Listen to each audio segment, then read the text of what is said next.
kolega Viktor Štefaniak, ktorého týmto volám na stage.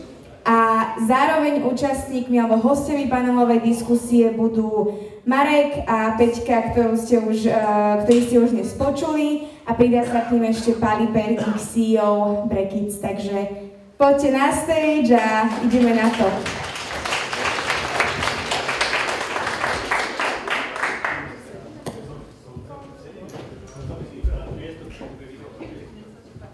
Super. Teším sa, že vidíme nové tváre, ako to už bolo viackrát povedané. Takže buduje sa komunita, alebo spájajú sa viaceré komunity. Ľudia z Devína prišli do Bratislavy, tak vítajte po Dunaji, dúfam. A zapojíme Paliho, ktorý doteraz absolvoval pozeranie sa z publika. Tak Pali, vítaj a sme zvedaví na tvoje myšlienky. Chceme to poňať aj trošku príbehovo, lebo my v mentalite foundera máme radi, keď aj poviete trošku príbeh za tým vašim biznisom, a zároveň tu máme veľmi technických ľudí, ktorí došli nasávať fakt tie technické dáta o biznise. Ale ja sa opýtam, že či si pamätáš na prvé stretnutie ešte s Marekom? Čaute. Pamätám si, bolo to v Marekovom takom starom červenom rozbitom aute, ktoré zdedil asi, neviem po kom. Na firmu, od detka. A bolo to v Mlynskej doline, kde som študoval, bol som v prvom ročníku a tam sme sa zoznámili, no. A pýtam sa preto, lebo si co-founder jedného z spin-offov Devin Bandu a často sa práve ľudia bavia o tom, ako postaviť ten tím, a ten tím často aj v tej ranej fáze je dôležitý aj pre investorov, aj pre úspech celého tohto tímu alebo celého produktu a startupu. Tak prečo si myslíš, že práve to vaše spojenie trvá už tak dlho a budujete spolu firmu? OK. Nepripravený. Nie som pripravený. Neviem. Asi preto, že sme super ľudia a že si rozumieme proste tak dlho, neviem. Marek, doplň? Ja poviem iba, že z mojej strany, že plné tri veci. Prvá vec, že to, čo povedala Peťa, resilience, že proste Pali ide dlhodobo vecami, ani si to neuvedomuje, takže to prekvapený a začne sa červenať. Druhá vec, že Pali je kreatívny, komunikatívny programátor a mali sme veľa programátorov, ktorí sme prijali v tom čase, čo jeho, a s nami ostal už iba jeden, Roman Janajev, ten je ešte, že exponenciálne kreatívnejší, čiže kreatívny programátor. A toto sú proste vlastnosti, ktoré robia z programátora foundera veci, takže ja som bol rád, že sme takého človeka u nás mali. Takže to sú podobne toto. Dobre, Pali, tak Marek ti jemne pomohol a späť ešte k tomu tvoreniu vlastne toho founderského tímu, tak čo boli z tvojho pohľadu, možno aj toho technologického človeka, tie hlavné esencie, že my potenciálne ten produkt vytvoríme a bude fungovať, že aký je tvoj pohľad ako technológia na stavanie biznisu? Ja som vlastne odjak živa, odkedy sa pamätám na strednej, alebo kedy mal také tie líderské ambície, bol som na škole proste ten, čo organizoval všetky tie akcie a podobne, a na výške to pokračovalo a vždy som mal vlastne takú nejakú predstavu, že chcem raz mať firmu a že chcem tvoriť niečo zmysluplné. Keďže som študoval software, tak som vedel, že to bude niečo spojené so softwarom. A vlastne v istom momente, presne ako Marek povedal, keď už som doštudoval neskôr o pár rokov, 6 nejako, tak sme si na ceste z Prahy od nejakého klienta, ktorého sme tam mali alebo niečo, tak sme si hovorili, že ja by som chcel mať tú firmu a že proste ma to baví, máme tu super rozbehnutý tím, ktorý už robíme na projektoch, ktoré sú, nemajú, presne ako Marek povedal, majú málo spoločného s reklamou a že poďme z toho spraviť biznis, lebo to bude dávať, aj ľahšie sa to bude komunikovať, bude to dávať väčší zmysel, keď to bude proste oddelené, než sa splní nejaký môj, taká tá fajočka životná a tak si. OK, a keď to ešte premostíme späť na Mareka, tak Marek, ty ako sa pozeráš na budovanie nových biznisov a ktorých ľudí v tom týme chceš mať? Že tiež máte, ukázal si tu nejaký checklist toho raketového projektu, ale že či sa aj nejako na tých kolegov alebo ten founding team pozeráš týmto štýlom? Najtypickejšia vec, najtypickejší fluff je, že it's all about people a proste je to tak a bez tých ľudí, ktorí vedú tie firmy, ktoré tam máme, by som tam neukazoval 6 ľudí, že máme 6 firm, že to znamená, že na to, aby ja som mohol robiť nejakú novú vec, tak potrebujem, aby v tých firmách boli ľudia, na ktorých sa mi spoľahnú, ktorí to dobre vedia robiť. My sme mali vždy stratégiu radšej zobrať šikovného, nadšeného juniora, ktorý je taký, že pokorný, nemá pocit, že zožral všetku múdrosť sveta, lebo vtedy sa akože učí. A áno, ono to trvá čas, aj proste Pali, keď začínal, tak to bolo, že úplne niekde inde, ako je teraz po 10 rokoch. Ale investovať do tohto typu ľudí, ktorí sú potenciálni, ktorí majú akože, že nie ich, veľa ľudí proste pracujú u vás, sú veľmi seriódni, ale sú na svojom limite, že už viac ich človek nevždíma. Potom sú ľudia, ktorí majú oveľa väčší nejaký limit a idú na týchto svoj potenciálu, že toto je podľa mňa ten typ ľudí, na ktorých to stavať. Zároveň takých, s ktorými chcete ísť na pivo, že vlastne mi neunavuje baviť alebo riešiť náročné situácie, to asi podľa mňa Peťa dobre pozná. Tak môžeme Peti podať mikrofón, lebo Lucia Pašková z Curaproxu rozprávala, že ona má tiež pravidlo, že musí ju baviť napríklad cesta do New Yorku v lietadle s tým človekom alebo nejaká strašne dlhá cesta autom. Tak ty, ako si sa pozerala na svojich prvých kolegov? Si hovorila, že boli strašne motivovaní, všetci bežci, chceme robiť zadarmo, jasné, ľúbivý projekt, ale tak vieme, že časom prídu presne nejaké štruktúry a už rozdeľovanie roli a podobne, tak tie ešte začiatky a tvoj výber a ako to prebiehalo? Tak u nás to bolo úplne na začiatku tak, že som sa obklopovala hlavne ľuďmi, ktorí boli odborníci. A ja som presne taký ten typ človeka, že mňa hrozne baví tak ako keby pozerať sa na tie nové svety tých ľudí, s ktorými pracujem. Že ja naozaj mám rada ísť aj do hĺbky, že keď sa rozprávame o behaní, tak ma to baví ísť do hĺbky k behu. Keď sa bavíme o technológii, tak sa snažím rozumieť tej technológii. Takže pre mňa ako keby to prvé bolo, že pre mňa musia byť tí ľudia inšpiratívni, aby ma inšpirovali, lebo mňa to strašne motivuje, tá práca s ľuďmi, ktorí aj mne môžu niečo proste odovzdať a môžem sa od nich niečo naučiť.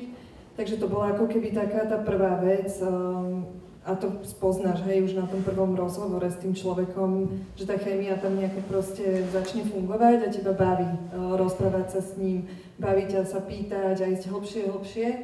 Takže to je ako keby tá expertná rovina a potom je zase veľmi dôležitá aj taká ľudská rovina a to ja musím teda povedať, že ja mám vyštudovanú aj psychológiu pracovnú, čiže osobnosti a snažím sa veľmi ako pozerať na to, že ako ten človek proste je osobnostne zložený a ja úplne rešpektujem to, že neexistuje nejaký jeden prototyp na to, že takýto musíš byť. A každý máme svoje plusy a svoje minusy a ja poznám veľmi dobre svoje minusy a vždycky sa snažím k sebe ako keby dohľadávať tých ľudí, ktorí ma doplnia v tých minusoch, aby sme spolu veľmi dobre fungovali ako tým. Pritom by som ešte ostal, že sme tu takí, alebo ten crowd vyzerá taký seniornejší, takže predpokladám, že ľudia už skúsili viaceré svoje biznisy a projekty, ale často sa opakuje chyba, že všetci chcú robiť všetko a nie sú zadelené úlohy a kto sa má čomu venovať, tak či by ste si na to dali pozor, alebo ako sa pozeral ty na to, že dobre, tak toto neviem, tak potrebujem tu finančáka, alebo potrebujem takéhoto človeka, či to nejako nakreslila, že či sa tam vyvarovali, alebo tiež tam bola nejaká podobná nadšenecká chyba v tomto. Tak toto je napríklad u mňa taká chyba celoživotná, musím povedať, lebo ja som taký ten typ, že ja naozaj sa zaujímam a snažím sa ísť do hĺbky vo všetkom a potom mám presne taký ten problém typu, že viem ako keby sama obsiahnuť veľa úloh a mám tú tendenciu potom ako keby to spraviť aj sama.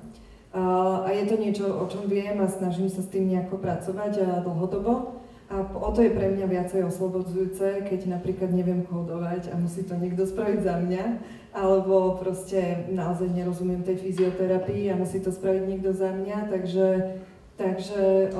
snažím sa ako keby robiť to, čo mne ide dobre a spoľahnúť sa na tých ostatných ľudí, aby oni robili to, čo im ide dobre, ale je to cesta.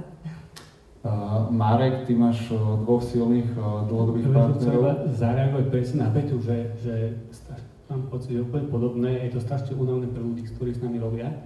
A že ak sú také dva typy personality, že T-shaped person, že vo všetkom viem niečo, o jednej veci vieš brutálne veľa, odborníci, a potom sú takí ľudia, ešte iný typ je, neviem, či to asi lepšia, a ja mám niekedy pocit, že sme keby štvorec, že o veľa veciach, viem, že dostatočne veľa, tak aby som dokázal obalamútiť toho človeka, že som s programátorom, s právnikom, s finančákom, s hocikým, čo súvisí s tým, že som si prešiel veľa rolami. Áno, je to únavné, ale to, čo je na tom super je, že ja sa vyznám do technológií, som vyštudoval Matfis, proste Pali je, že 5-krát ďalej, a to mne proste baví, tým pádom nedodávam možnosť baviť sa nie s ľuďmi, ktorí sú priemerní, ale proste ktorí sú fakt super a viem, že tam sa život nedostane, takže to mňa to brutálne baví. Ja by som to presunul na Paliho a aj vymeňme si mikrofóny, skúsime, že tento bude menej chrapčať, ale Pali, na teba otázka, posuniem to trošku z toho týmu aj k tej technológii, za čo si tu ty presne ten najväčší expert. A pri budovaní startupov, ideálne s medzinárodným záberom, sa často rieši ten úvodný kód, ako by to malo vyzerať, či to má byť nejaký dizajnový prototyp, možno Figma, InVision, alebo už máme ísť do kódu, potom otázka, čo chce investor, čo chce zákazník, a že ty ako sa pozeráš na stavbu prototypov z toho technologického hľadiska? Akože za nami, keď chodia klienti, väčšinou to sú nejaké startupy alebo nejakí foundry, či už existujúci alebo budúci foundry s nejakou myšlienkou, tak v prvom rade ju treba dať do nejakej podoby hmotnej alebo vizuálnej alebo akej. To znamená, že absolvovať nejaké workshopy spoločné alebo nejaké brainstormingy. Niekedy sú vo fáze, že už to majú vymyslené celé, niekedy im to rozmeníme na drobné, alebo nechcem povedať, že rozbijeme, ale proste, že nejakými trefnými otázkami ich donútime sa zamyslieť nad tým, že aha, že na toto som nemyslel, na toto som nemyslel. A potom po takomto procese sa to minimálne aspoň nakreslí. A to je taký že prvý prototyp vizuálny, ktorý podľa mňa je nevyhnutné mať na to, aby si išiel čokoľvek ďalšie s tým robiť. Či už fundraizovať, alebo postaviť to MVPčko alebo nejaký proof of concept vlastným výrobom. Je veľký rozdiel robiť Rhanology, ktorá má svetový záber a ambíciu versus keď príde možno lokálna firma, ktorá chce stavať appku pre Československo maximálne. Pozeráte sa na to úplne ináč? To by som asi nepovedal. Skôr sa pozeráme na to, že ako je ten projekt rozfázovaný, že čo vlastne sa ako keby pôjde ešte do toho MVPčka a čo bude až v nejakých ďalších fázach. Čiže asi skôr to je dôležité a asi to je taká, že úplne štandardná poučka, ale je fakt dôležité si definovať to MVPčko, aby bol aj minimal, ale aj viable product, že obidve tieto časti tej váhy proste naplniť.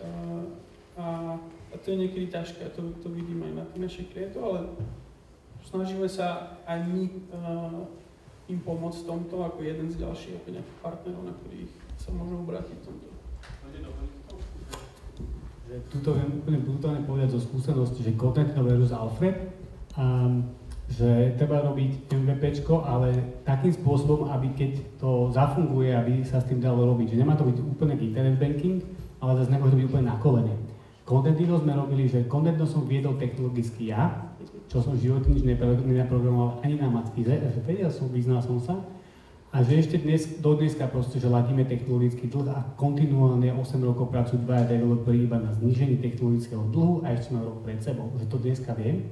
A niektoré veci naprogramovať v Contentíne, úplne konkrétna porovnateľná vec, čo trvá 2 týždne v Contentíne, trvá 2 dní v Alfredovi, pretože to vzniklo proste, že po pořádku v Brackets s dobrou špecifikáciou. A áno, nestalo to 60 a nebolo to na kolene, ale že keby sme dneska mali taký technologický v Alfredovi, tak pravdepodobne asi cez tie krivky neprejdeme. Peťa, ty technológie, akí ste kamaráti, čo sa týka aj budovania tvojej aplikácie, že ako veľmi si sa mohla spoľahnúť na externého dodávateľa versus nejaký svoj interný, či už tým, alebo svoj interný kumšt? Tak ja mám veľké šťastie v tom, že my v internom tíme máme v podstate technológa, ktorý spolupracuje a pracuje v Contentíne, takže tam tá miera toho spoľahnutia bola úplne že super, pretože on s chalami sedí dennodenne v komunikácii. Takže v tomto to bolo v pohode z mojej strany a takisto ja tiež nie som úplný analfabet technologický, pretože v tom roku páne pred tými neviem koľkatými rokmi, nebudem hovoriť, tak v podstate sme zakladali ten digitálny trh digitálnych agentúr a ja som pracovala v digitálnej agentúre, dokonca som mala v agentúre aj programátorský tím a oni ma teda dobre vyškolili, takže mala som také 6-ročné skúsenosti aj s vedením programátorov a presne som videla, aké je to úplne iné oproti tomu kreatívnemu svetu, že to sú dva úplne rozdielne prístupy aj k práci, aj k všetkému, ale vďaka ním som veľa sa dozvedela o technológii, o tom, ako funguje technologický projekt, takže aj to bolo ako keby dôvodom, prečo som išla do takéhoto startupu, že som nešla ako s nulovou skúsenosťou. No a to sa presne pýtam, lebo vždy je otázka, ako optimalizovať tie náklady. V úvode si spomínala, že si investovala svoje peniažky do toho, aj do verzie 1.0, aj potom ešte si trošku doložila. A práve ten technologický kost je väčšinou jeden z najväčších.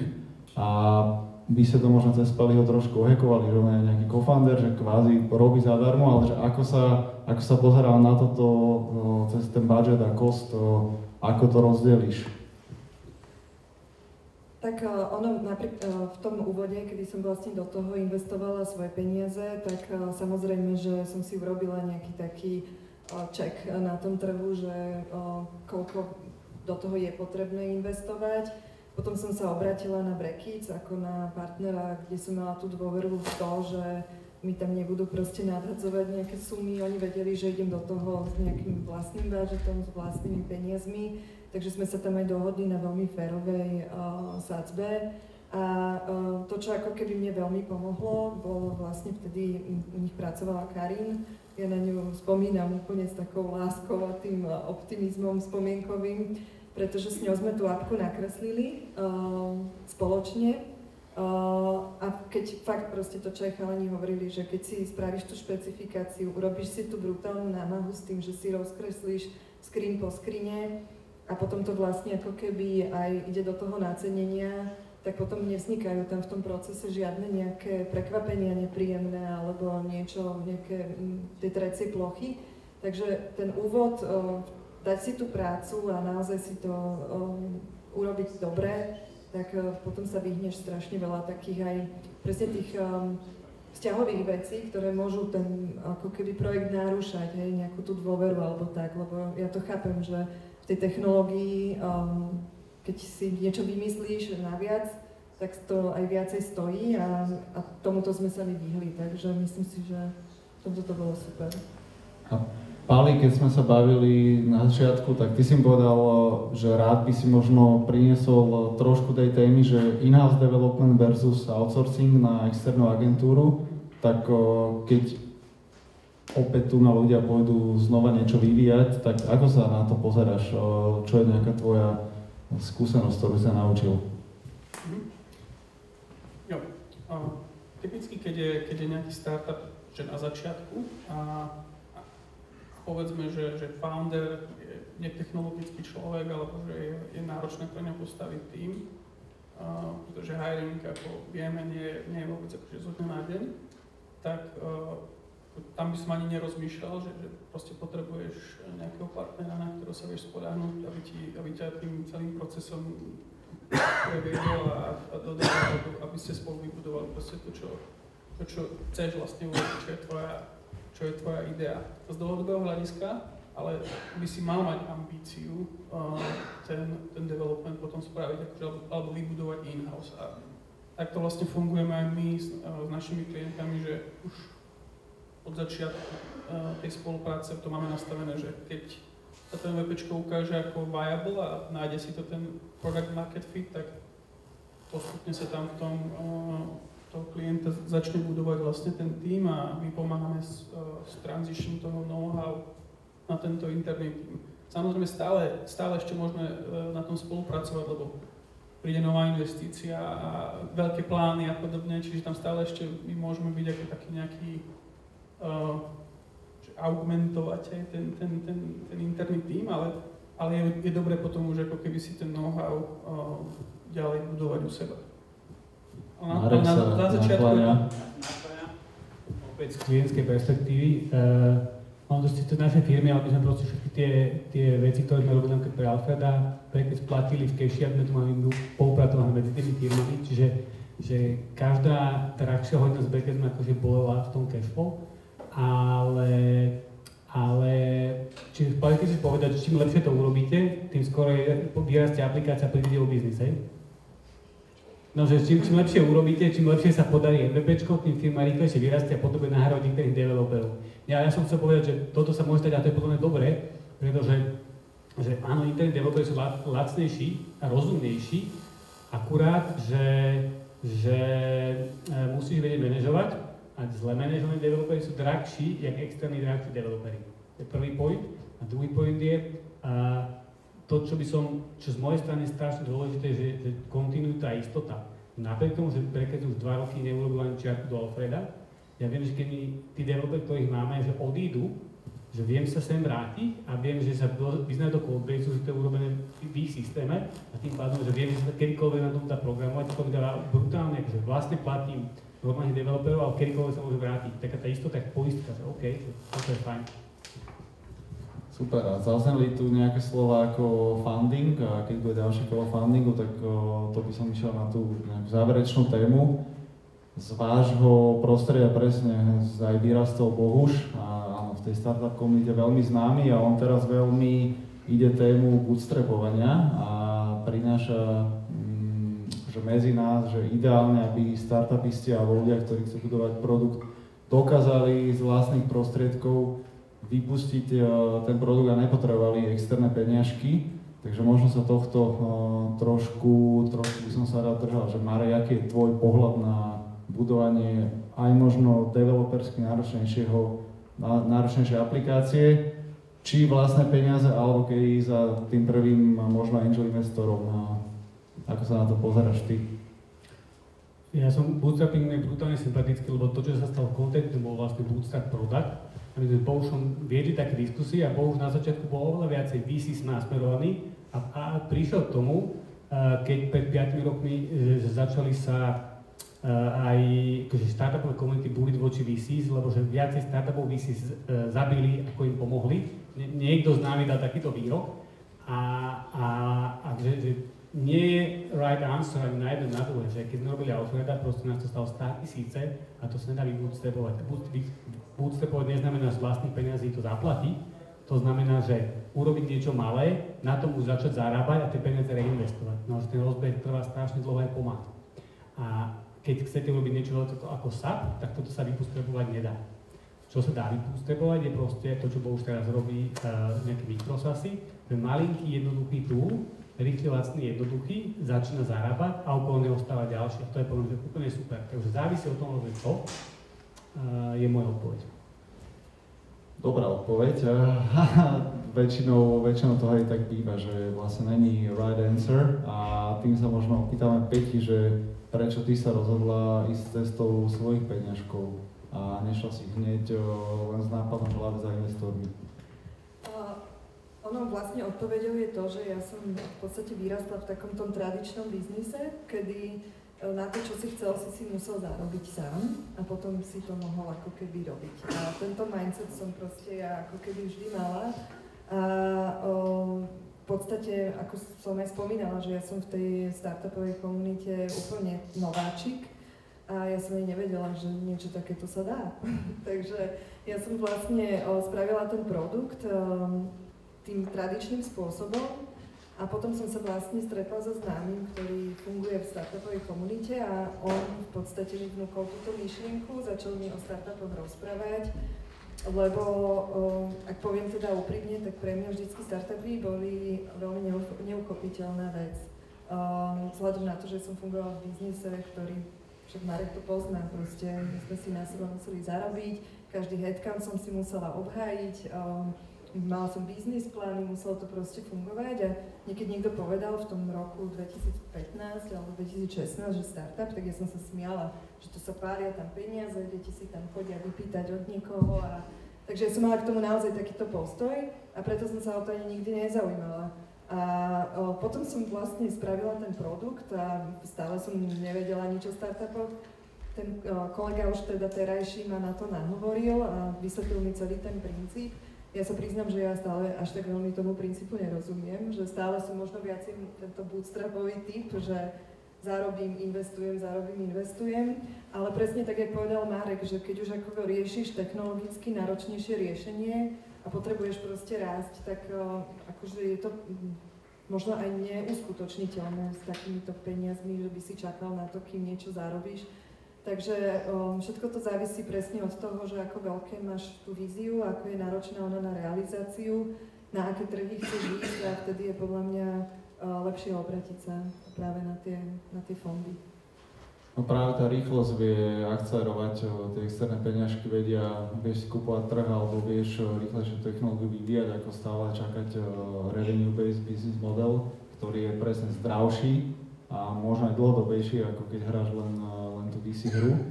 A pritom ešte ostanem, lebo buduješ svetový produkt a potrebuješ byť asi rýchla, aj keď si rozpráva, že nemáš konkurenciu, čo zase investori neradi počujú, často je taký odpoveď, že buď slabo googlíš, alebo asi tam není product market fit. Tak jak je to teda u teba s tou rýchlosťou, že ako veľmi potrebuješ byť rýchla a získať tú kritickú masu?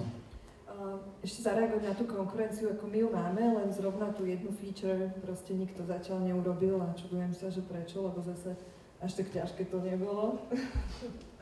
Ale každopádne, hej, tá rýchlosť je veľmi dôležitá a ja teraz musím zase na seba povedať, že práve, že som možno viac ako keby inklinujem k takej tej bootstrapovej ceste, tak možno, že sme aj my u nás pomalšie ako keby začali riešiť to ďalšie kolo financovania. A taký learning môj z tej minulosti je ten, že ako náhle máme prachy, tak musíme hneď začať riešiť ďalšie prachy. Nečakať proste na to, že niečo rozbehnem. Takže toto je možno aj rada pre ostatných, že naozaj proste treba rýchlo zháňať tie ďalšie a ďalšie peniaze a nebyť taký ako keby pracovitý v tom, že ja si ešte k tomu niečo aj dozarobím, aby som ako ukázala, že to tam proste je. Áno, často foundry hovoria, že skončíš jedno kolo a v podstate už automaticky začneš rezovať to ďalšie a už si v takom že infinite loopiku. Ale podá zaujímavú vec o tom kvázi intellectual property, čiže tom našom know-how, ktoré vás odlišuje od konkurencie. Aby som to premostil na Paliho. Nechcem úplne, že právne veci, ale ako sa pozeráš ty ako technológ na toto, že kto to vlastne, lebo v podstate áno, že vy ste to pre Runology nejako vyvinuli, a ako sa pozerať ako founder, možno aj ten non-tech founder, že kto vlastní moje IP a kto mi ho môže ukradnúť a kto to môže prepoužiť, keď si dá možno aj outsourcovanie vytvoriť svoju appku. Toto je super otázka a my máme jednoduchú odpoveď, že u nás to vždy vlastní ten klient, to znamená, že tie zmluvy sú postavené tak, že klienti sú tí vlastníci tej intellectual property. A na toto asi je potrebné si dať pozor, že to je veľmi dobrý point. Ja nepoznám z osobnej skúsenosti žiaden nejaký bet, že kde to išlo zle, že kde sa toto nedalo, na to nedalo pozor, ale viem si predstaviť, že to môže byť dosť veľký problém. Marek, máš? Ja iba som menu pol. OK, ale... Ešte k tej predošlej téme mi napadlo, ak môžem, že ešte je možno dobre povedať, že väčšina startupov vlastne nie sú VC fundable, že to vlastne nie je vôbec materiál pre VCčka, ako v tom zmysle, že nemajú až také veľké ambície, alebo že nemajú taký veľký total addressable market a podobne, aby vôbec na tom tie fondy ako vedeli otočiť tie ich multiples, ktoré potrebujú. To znamená, a to sú úplne že legit biznisy, že vy môžete mať úplne super firmu s 10 miliónovým obratom, super úspešnú a tak ďalej, že iba to som chcel povedať. No a to je ináč všeobecne zaujímavá téma, že na Slovensku ešte nemáme taký ten kozorožec, čiže nejaká miliardová valuácia a Marek je už veľmi dlho v biznise, buduje v poslednej dobe aj produkty a ty mu v tom pomáhaš. Peťa možno sedí s touto ambíciou unicorna, ale že prečo to tu zatiaľ neprišlo? Že čo to Slovensko? Čo sa tu deje? Dajte každý na to váš pohľad na ten biznisovo-svetový a prečo máme tie čísla také maličky, že máme aj málo exitov, aj málo globálne úspešných firiem v tomto škálovateľnom biznise. Toto je strašne otázka, ktorú počujem 15 rokov a proste vlastne nikto nemá správnu odpoveď. Tu rozprávam o startupových ekosystémoch, neviem čom, že možno to je, že čo máme tu veľa brutálne dobrých, úspešných aj exitov, aj v 100 miliónoch podľa mňa, typu Slida, Cloudtalky, sú to brutálne dobre exponej firmy, ktoré tu vznikli. A to, že nie sú unicorny, čiže nemajú až milión, tak neviem, že v Rumunsku je nejaký veľký unicorn, ktorý tam teraz išiel IPO prvé a je to brutálne veľké, tie rumunské, ale proste, že násobne väčší trh. Proste mne toto vôbec netrhá žily, že tu nemáme unicorna. Úprimne, že mne to príde javová diskusia. Že asi pre tú spoločnosť je možno oveľa lepšie, keď budeme mať 1000 firiem, ktoré budú mať 100 miliónov alebo 10 miliónov valuáciu ako jednu firmu, ktorá má miliardov. Že proste zdravší trh, zdravší nejaký taký ekosystém a že pre mňa toto je dôležitejšie, že vôbec, že nemali to byť cieľ, že toto nie je niečo, na čo by sme mali cieľiť, podľa mňa. A tak Peťa, tebe trošku poupravím tú otázku, že teba láka vybudovať presne sustainable business, ktorý ťa bude živiť ďalších 20 rokov versus skúsiť to možno predať väčšej firme a to je akoby tá stratégia, ktorou idete. Toto je presne takáto dilema, o ktorej sa my veľa rozprávame. Za mňa robiť biznis, ktorý bude fungovať nejaký čas, ale viacej ma láka predať to potom niekomu väčšiemu. Mám nejaký taký sen, že komu, nebudem to hovoriť, ale ako toto keby sa podarilo, tak by som bola happy, ale je to proste, takéto veci sa nediejú už z roka na rok, ani z 2 rokov, ale to je proste strašne dlhá cesta. A keď si ten produkt nájde to svoje miesto na tom trhu a bude mať ten proof, že ľudia to chcú, tak a moja misia bude naplnená, tak potom...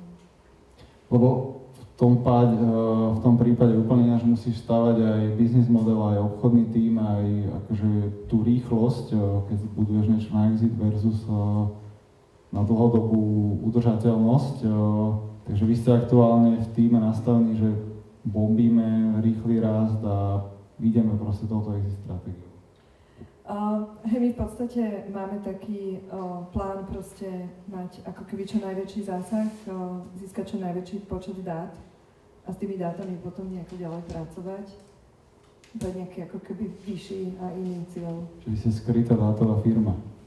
No v podstate taká akože z pohľadu health, tak v podstate v tomto by sme chceli byť silní. To je ako keby ten ultimátny cieľ, za ktorým chceme ísť.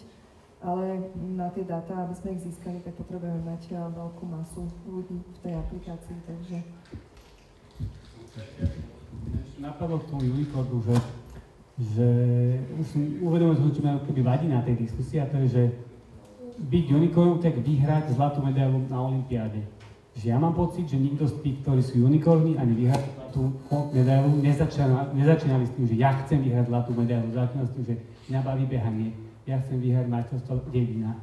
majstrovstvá Bratislavy, majstrovstvá sveta a tak ďalej. A proste, že, lebo to sú zapálení pre ten produkt, nie pre ten fluff startupový okolo.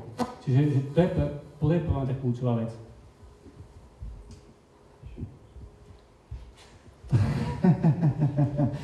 Ja som rád, že ty si prišiel z Devína s touto myšlienkou a akobyže budovať zdravé biznisy a možno aj trošku občas vytriezvenie do tohto startup sveta, ktorý presne sa ženie často za iba valuáciami a vlastne budovaním nejakej vaty.